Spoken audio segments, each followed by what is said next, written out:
Have you ever looked at the world and just thought, something doesn't add up? Like, why do some people struggle to find food when others are wasting it? Or how can a country that's loaded with natural resources still have so many people out of work?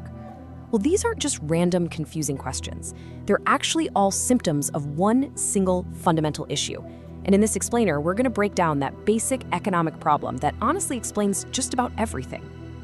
All right, so to really get our heads around economics, we have to start with a really simple but universal truth. It's this contradiction that every single one of us bumps up against every single day. Doesn't matter if you're looking at your own bank account or a country's national budget.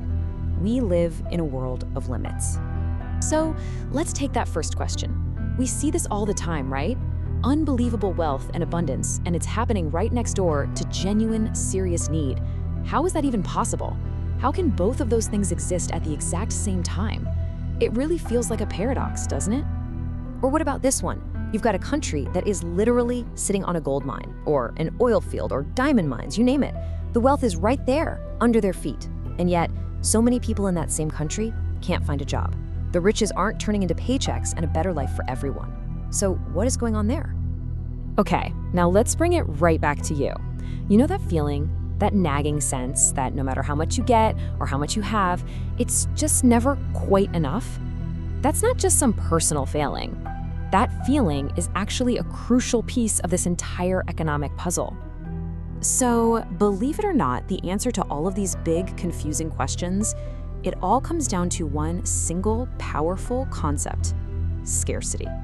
This idea is the absolute bedrock of all economics. Think of it like this. What we humans want is pretty much unlimited. We always want more, better, different. But the resources to get all that stuff, time, money, materials, land, they are definitely limited.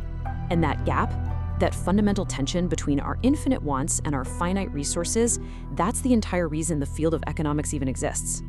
Okay, so if scarcity is the problem, then what's the fallout? What happens next? Well, the consequence is that it forces every single society, I don't care if it's a tiny village or a global superpower, to answer three massive, unavoidable questions. And here they are. 1, what are we gonna make? 2, how are we gonna make it? And 3, who gets the stuff once it's made? That's it. What, how, and for whom?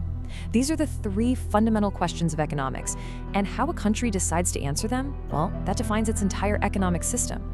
It shapes the daily lives of every single person living there. So let's dive into that first one. What to produce? See, a country just can't do everything at once. It has to make choices.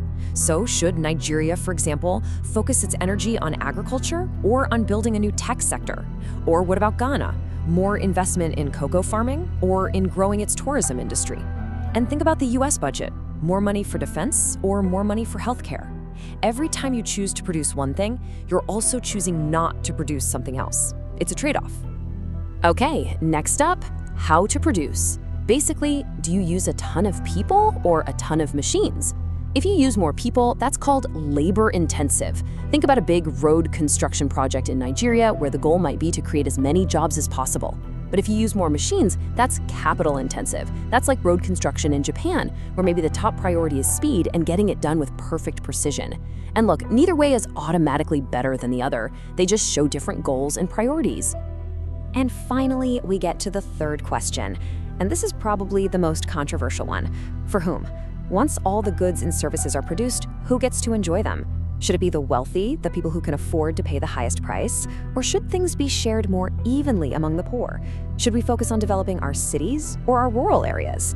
For instance, when a government puts in something like a fuel subsidy, it's making a direct choice about who benefits. This question, it really cuts right to the heart of what a society believes about fairness and equality. So you've got these three giant questions facing every country. And it's really no surprise that over time, different societies have come up with completely different answers. These different sets of answers, these different strategies, that's what we call economic systems. Generally, we can group these systems into a few main types. You've got your capitalist systems, like in the USA or the UK, where individuals and private businesses are making most of the economic decisions. Then you have socialist systems, like in North Korea, where the government calls all the shots. But honestly, in the real world, most countries aren't one or the other. They're a blend of the two, what we call a mixed economy, which you see in places like Nigeria and France. Nigeria is a perfect real-world example of a mixed economy. On one hand, the government has huge control over the really big stuff, especially the all-important oil industry. But on the other hand, the vast majority of day-to-day business, the local shops, the farms, the services you use, that's all owned and run by private individuals. It's a true mix of government control and individual freedom. Okay, let's zoom back in. We've talked about huge governments and entire economic systems, but let's bring it all the way back down to the choices you and I make every single day. Because scarcity isn't just a problem for countries, it's a problem for us. And that means every single choice we make has a kind of hidden cost. And that hidden cost has a name. It's called opportunity cost. And I'm telling you, this is one of the most important ideas in all of economics. It's not just about the money you hand over for something. It's about the next best thing you had to give up to get it. It's the core reason why in economics, nothing is ever really free. Let's look at it on that big national level again. If a government decides to spend $1 billion building new roads, well, that's $1 billion it cannot spend on building new hospitals. So the opportunity cost of those shiny new roads isn't just the money, it's the new hospitals that won't ever get built. And it works the exact same way on a personal level. Say you've got some extra cash. If you decide to buy a new pair of shoes, the opportunity cost isn't just the money you spent. It's whatever you would have done with that money instead.